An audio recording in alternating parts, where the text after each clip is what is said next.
Hello guys, in this video I'm going to show you how to edit the placemark size on the Avenza Maps application.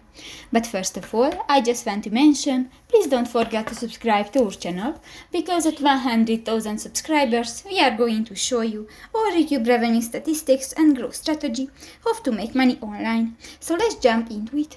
First of all, open the application on your device. Click to the three dots at the upper right corner of the screen and go to the Settings button.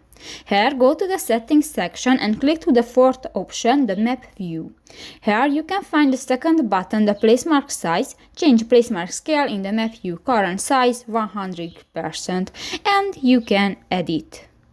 Just pull the circle on the line and you can edit the size of the placemark. And just select one and done. So that's pretty much it for this video, guys. See you in the next one. Bye bye.